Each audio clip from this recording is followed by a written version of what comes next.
bienvenue à ce nouveau JT de Soft News. Cette semaine, des répliques, une touche d'accessoire et l'énigme de la semaine.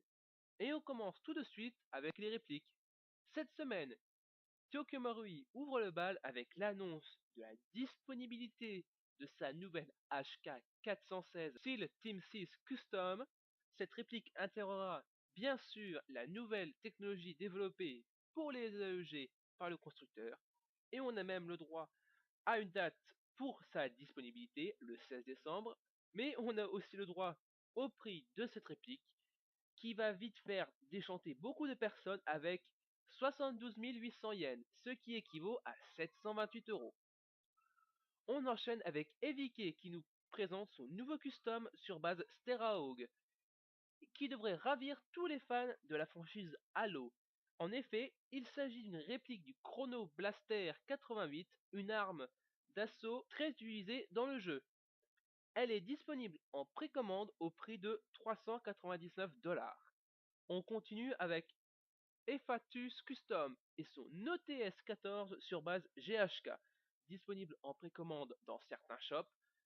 C'est une version Bull-Up de l'AK-114. Il s'agit d'ailleurs de la toute première réplique de cette arme destinée aux unités Spetsnaz. On continue avec Winchester-Soft et la mise en vente du Remington Hartford New Model Army 1858 de marque HWS.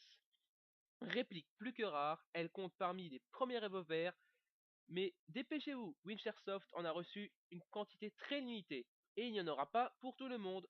Quant à ICS, le constructeur annonce l'arrivée sur le marché de sa nouvelle grenade destinée bien évidemment aux lance-grenades.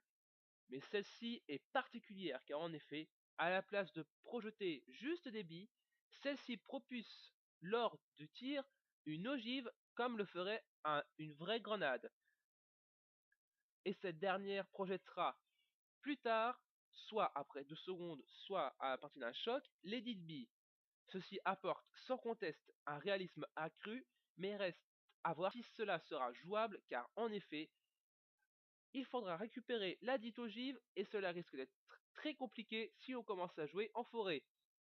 Et on finit avec Classic Army qui a publié une photo de sa nouvelle gearbox.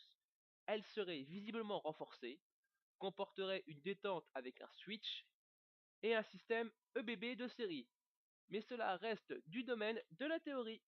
Maintenant, passons aux accessoires et c'est Matpool qui publie une nouvelle photo de ses canons de précision. Ces derniers sont présentés dans leur packaging qui a l'air très sécurisant. Et on finit avec l'énigme de la semaine que voici. D'origine russe, je fais partie des plus petits pistolets mitrailleurs au monde. J'ai la capacité de tirer des balles perforantes, ce qui est assez rare pour un pistolet mitrailleur. J'ai été spécialement développé pour être utilisé par les forces spéciales en milieu urbain. Qui suis-je? Comme d'habitude, donnez la réponse soit sur la page Facebook de la chaîne, soit directement dans la zone commentaire de cette vidéo. Et voici donc ce qui clôt cette vidéo. Je vous invite à liker la vidéo si cela vous a plu, ainsi qu'à vous abonner. Je vous invite aussi à rejoindre la chaîne sur Facebook et sur Twitter. Et je vous dis à lundi prochain pour le nouveau JT.